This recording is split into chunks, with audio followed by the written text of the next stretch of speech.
നമസ്തേ പ്രിയമുള്ള പ്രേക്ഷകരെ, അത്യന്തം ഗഹനമായൊരു വിഷയമാണ് നാം ഇവിടെ ചർച്ച ചെയ്യുന്നത്. നാം ചൊവ്വയുടെ ചാരവശാലുള്ള ചിങ്ങം രാശിയിലേക്കുള്ള പ്രവേശനം സംബന്ധിച്ച വിഷയം ചർച്ച ചെയ്തു 12 രാശിക്കാർക്കും. അത് സവിസ്തരം ചർച്ച ചെയ്തതിന് കാരണമുണ്ട്. കാരണം കഴിഞ്ഞ 4-5 മാസക്കാലമായി ചൊവ്വ കർക്കിടകൻ രാശിയിൽ നീചസ്ഥിതിയിൽ നിന്നു നീചസ്ഥനായ ചൊവ്വ വീണ്ടും വക്രിയായി മിഥുനത്തിലേക്ക് പോയി, വീണ്ടും നീചക്ഷേത്രത്തിലേക്ക് വന്നു. അങ്ങനെയുള്ള ചൊവ്വ പ്രത്യാശയുടെ പൊൻകിരണവുമായാണ് ചിങ്ങൻ രാശിയിലേക്ക് പ്രവേശിച്ചിരിക്കുന്നത്. അത് പല രാശിക്കാർക്കും വളരെ അനുകൂലമായ ഒരു ഫലത്തെ പ്രദാനം ചെയ്തിരിക്കും. പ്രത്യേകിച്ച് റിയൽ എസ്റ്റേറ്റ്, ഭൂമിയുമായി ബന്ധപ്പെടുന്ന വ്യാപാരങ്ങൾ, ഗൃഹനിർമ്മാണം. ഭൂമിയുടെ കാരകത്വമുള്ള ഗ്രഹമാണ് ചൊവ്വ. ഭ്രാത സത്വഞ്ചോ ഭൗമ ക്ഷിതിരഭി. സഹോദരങ്ങൾ, തൻ്റെ സത്വം, തൻ്റെ ധൈര്യം, സാഹസികത, പിന്നീട് ഭൂമി, ഇതൊക്കെ ചിന്തിക്കേണ്ടുന്ന ഗ്രഹമാകുന്നു ചൊവ്വ. അത് നല്ലൊരു സ്ഥാനത്തേക്ക് തൻ്റെ സുഹൃക്ഷേത്രമായ ചിങ്ങൻ രാശിയിലേക്കാണ് വന്നത്. ഇവിടെ മറ്റൊരു പ്രധാനപ്പെട്ട വിഷയം നാം ചർച്ച ചെയ്യേണ്ടതുണ്ട്. ഇവിടെ ചൊവ്വ ചിങ്ങൻ രാശിയിലേക്ക് പ്രവേശിച്ച സമയത്ത് അവിടെ മറ്റൊരു ഗ്രഹവും കൂടെ ചൊവ്വയുടെ കൂടെയുണ്ട്. ഏതാണ് ആ ഗ്രഹം? രാഹുകേതുക്കളിൽ രാഹുവിൻ്റെ വാലായ കേതു എന്ന ഗ്രഹവും ചൊവ്വയോടുകൂടി യോഗം ചെയ്തിരിക്കുന്നു. ജ്യോതിഷത്തിൽ ചൊവ്വയും രാഹുവും കൂടെ ഒന്നിച്ച് നിൽക്കുമ്പോൾ ഏറ്റവും പ്രധാനപ്പെട്ട ഒരു യോഗമുണ്ട്. ഭഗവാൻ ശ്രീകൃഷ്ണൻ്റെ ജാതകത്തിലുള്ള പ്രധാനപ്പെട്ട യോഗം. ആ യോഗത്തിന് പറയുക വിജയലക്ഷ്മി യോഗം എന്നാണ്. വിജയവും സമ്പത്തും രണ്ടും കൂടെ തരുന്ന ഒരു സാധാരണ കാണാത്ത യോഗമാണ്. അത് ഭഗവാൻ ശ്രീകൃഷ്ണൻ്റെ ജാതകത്തിലുണ്ട്. ഞാൻ പിന്നീട് കണ്ടത് എൻ്റെ ജാതകത്തിലും ആ ഒരു യോഗമുണ്ട്. എനിക്കിപ്പോൾ നടക്കുന്ന രാഹുദശ ആ വിജയലക്ഷ്മി യോഗത്തെ പ്രദാനം ചെയ്യുന്ന യോഗമാണ്.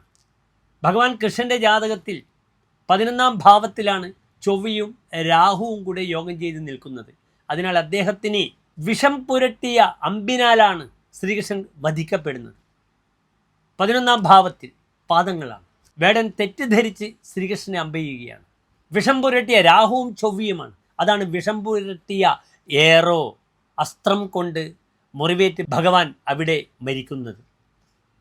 എൻ്റെ ജാതകത്തിലും ചൊവ്വയും രാഹുവും 11ാം ഭാവത്തിലാണ്. പലപ്പോഴും എനിക്ക് പാദങ്ങൾക്ക് അപകടം വരാറുണ്ട്. ഞാൻ എപ്പോഴും വീണ് എൻ്റെ പാദങ്ങൾക്ക് വളരെയധികം പ്രയാസങ്ങൾ, ബുദ്ധിമുട്ടുകൾ വരാറുണ്ട്. ഇപ്രകാരമുള്ളൊരു യോഗമാണ് വിജയലക്ഷ്മി യോഗം. പക്ഷേ ചൊവ്വ, അഗ്നിഗ്രഹമായ ചൊവ്വ ഇവിടെ കേതുവോട് കൂടെയാണ് യോഗം ചെയ്തിരിക്കുന്നത്. ചൊവ്വയും ശനിയും തമ്മിൽ നിൽക്കുമ്പോൾ ഒരു യോഗമുണ്ട് ജ്യോതിഷത്തിൽ.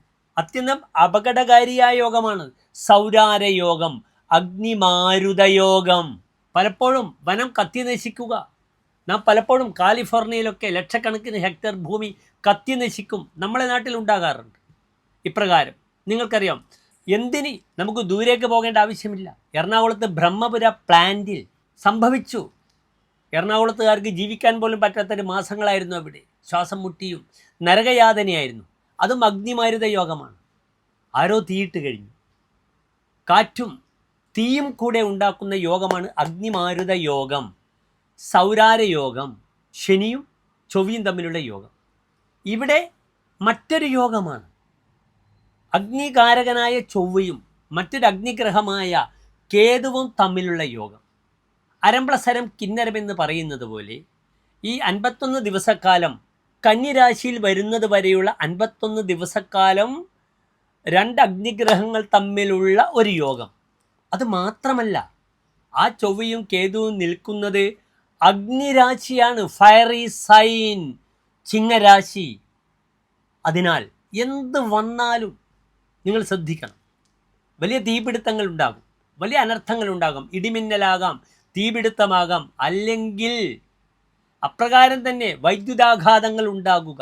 എന്തെല്ലാം അഗ്നി കൊണ്ട് സംഭവിക്കാം. ഈ പ്രത്യേകിച്ച് മഴക്കാലത്ത് നമ്മൾ TV, ഫ്രിഡ്ജ്, ഇതിലൂടെ വരുന്ന വൈദ്യുത അതിപ്രസരങ്ങളിലൂടെ അപകടങ്ങൾ ഉണ്ടാകാം. വളരെയധികം ശ്രദ്ധിക്കണം എൻ്റെ പ്രിയപ്പെട്ട പ്രേക്ഷകർ.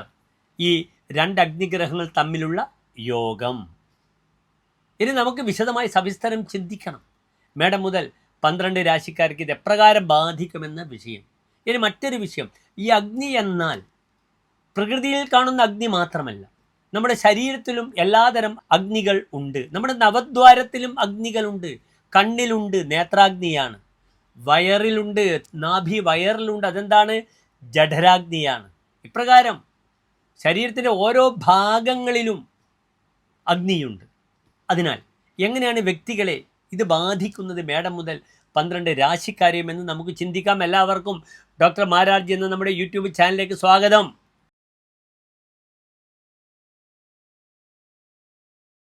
ഉത്ര നക്ഷത്രത്തിൻ്റെ അവസാനത്തെ 45 നാഴിക, അത്തം ചിത്ര നക്ഷത്രത്തിൻ്റെ ആദ്യത്തെ 30 നാഴിക വരുന്ന 2 നക്ഷത്ര സമൂഹം. ഇവിടെ കന്നിരാശിക്കാർക്ക് ചൊവ്വ നിൽക്കുന്നു, 12ാം ഭാവത്തിലാണ് നിൽക്കുന്നത്. ചൊവ്വയായാലും കേതുവായാലും ഏത് പാപഗ്രഹമായാലും 12ാം ഭാവത്തിൽ നിൽക്കുമ്പോൾ അത് നല്ല ഫലമല്ല, അല്ലേ? പാപം, വ്യയം, പതനം, പാപങ്ങൾ, വ്യയം, ചെലവ്, ദുർച്ചെലവുകൾ, പതനം, വീഴ്ച, സ്ഥാനഭ്രംശം, വൈകല്യങ്ങൾ, ശാരീരികമായ അവശതകൾ, വൈകല്യങ്ങൾ, ഇതൊക്കെയാണ് 12ാം ഭാവത്തിൽ പാപഗ്രഹങ്ങൾ വരുമ്പോൾ ഉണ്ടാവുക. ഇവിടെ അഗ്നിരാശിയായ ചിങ്ങൻ രാശിയിൽ 2 പാപഗ്രഹങ്ങൾ വരുമ്പോൾ അതിൻ്റേതായ ഭവിഷ്യത്തുകൾ, ശാരീരികമായ ക്ലേശങ്ങൾ വളരെ കൂടുതലായിരിക്കും. ആദ്യമായി ചൊവ്വയും കേതുവും തമ്മിലുള്ള ഈ യോഗം പലപ്പോഴും ശ്രദ്ധിക്കണം. വിഷസ്പർശമേൽക്കാൻ സാധ്യത വളരെ കൂടുതലായ സമയമാകുന്നു. ഘനമുള്ള വസ്തുക്കൾ ഒന്ന് പതിക്കുക. ട്യൂമർ മുതലായ രോഗങ്ങളാൽ കണ്ണിൻ്റെ കാഴ്ച നഷ്ടപ്പെടുക, അല്ലെങ്കിൽ കണ്ണിൻ്റെ കാഴ്ച സംബന്ധമായ പ്രയാസങ്ങൾ വളരെയധികം വരിക, ഇടത്തെ കണ്ണുമായി ബന്ധപ്പെടുന്ന ക്ലേശങ്ങൾ വരിക, പെട്ടെന്ന് അപകടങ്ങൾ വരിക, എണ്ണ തെറിക്കുക, എണ്ണ മറയുക, സ്ഫോടകാത്മകമായ വസ്തുക്കൾ പെട്ടെന്ന് മുഖത്തേക്ക് വരിക, തമാശയിൽ പോലും സ്ഫോടക വസ്തുക്കൾ വലിച്ചെറിഞ്ഞാൽ അത് തൻ്റെ ശരീരത്തിനേരെ വന്ന് തൻ്റെ പ്രവർത്തനങ്ങൾക്ക് ബുദ്ധിമുട്ടുണ്ടാക്കുക, ഇങ്ങനെയുള്ള ധാരാളം ക്ലേശങ്ങൾ ശ്രദ്ധിക്കണം. അസമയത്തുള്ള യാത്ര ഒരു തരത്തിലും കന്നിരാശിക്കാർ ഈ ഒരു 51 ദിവസക്കാലം ചെയ്യരുത്. കാരണം ഇവിടെ ചൊവ്വ അഷ്ടമാധിപനാണ്. അഷ്ടമാധിപൻ ജ്യോതിഷത്തിൽ ഏറ്റവും ബുദ്ധിമുട്ടുള്ള അഷ്ടമഭാവം, എല്ലാ നാശങ്ങളുടെയും മൂർത്തിമത് ഭാവമാകുന്ന അഷ്ടമഭാവം. ആ അഷ്ടമാധിപനായ ഗ്രഹമാണ് 12ാം ഭാവത്തിൽ പതനസ്ഥാനത്ത് വരുന്നത്. അതിനാൽ ഉള്ള ആഘാതം, വീഴ്ച അത് വളരെ കൂടുതലായിരിക്കുമെന്ന് അറിയണം. കള്ളന്മാരുടെ ഉപദ്രവം ഉണ്ടാവുക, അറിയാതെ അക്രമങ്ങൾ ചെന്ന് പെടുക, ശാരീരികമായി ക്ഷതങ്ങൾ, മുറിവുകൾ ഏൽക്കുക, ഇതൊക്കെ 12ാം ഭാവത്തിൽ പാപഗ്രഹങ്ങൾ വരുമ്പോൾ സംഭവിക്കും. 12ൽ ചൊവ്വ നിൽക്കുമ്പോൾ തന്നെ പറഞ്ഞ ഫലം ശതാക്ഷോഭിസൽ അക്ഷുതോ ലോഹഗാദേഹി കുജേ ദ്വാശേ അർത്ഥനാശം കരുതി, ധനനാശമുണ്ടാകും, ഭൂമി നശിക്കും. വളരെ ശ്രദ്ധിക്കണം. റിയൽ എസ്റ്റേറ്റ് കൊണ്ട് കളിക്കുന്നവർ ഭൂമിപരമായ ഇടപാടുകളൊക്കെ ചെയ്ത് ചതിക്കപ്പെടുക, വഞ്ചനയിൽപ്പെടുക. മൃഷ കിംവദന്തി വയം ദസ്യുതവ, കള്ളന്മാരും അനാവശ്യമായ പേരുദോഷങ്ങൾ കേൾക്കുക. അതിനാൽ വളരെയധികം ജാഗ്രത പാലിക്കണം കന്നിരാശിക്കാർ. ഇവിടെയും പരിഹാരം സുബ്രഹ്മണ്യ പ്രീതി ചെയ്യാം. ഓം വജത് ഭുവേ നമഃ എന്ന പ്രാർത്ഥന ചെയ്യാം. സഹോദരകാരകനായ ചൊവ്വയാണ് 12ാം ഭാവത്തിൽ നിൽക്കുന്നത്. 3ാം ഭാവാധിപൻ, തന്നെ പ്രിയപ്പെട്ട സഹായികൾ, സഹോദരങ്ങൾ, ഇവരൊക്കെ തന്നെ നിസ്സാരമായ കാരണങ്ങൾക്കാരം അകന്നു നിൽക്കുക, പരസ്പരം കമ്മ്യൂണിക്കേഷൻ ഇല്ലാത്തൊരവസ്ഥ വരിക. അതൊക്കെ ഈ ജൂലൈ 28 വരെയുള്ള ദിവസങ്ങളിൽ സംഭവ്യമാണ്. വളരെ ശ്രദ്ധിക്കുക, പരിഹാരങ്ങൾ ചെയ്യുക. എല്ലാ കന്നിരാശിക്കാർക്കും ശോഭനമായ ഒരു 51 ദിവസക്കാലം ഈ കുജ കേതു യോഗം അനിഷ്ടങ്ങൾ ഉണ്ടാകാതിരിക്കട്ടെ എന്ന് പ്രാർത്ഥിക്കുന്നു. കാരണം ഈ 12 രാശികളിലും കന്നിരാശിക്കാർക്ക് വളരെയധികം ശാരീരിക ബുദ്ധിമുട്ടുകൾ ഉണ്ടാകാം, ചതിക്കപ്പെടാം, വഞ്ചിക്കപ്പെടാം.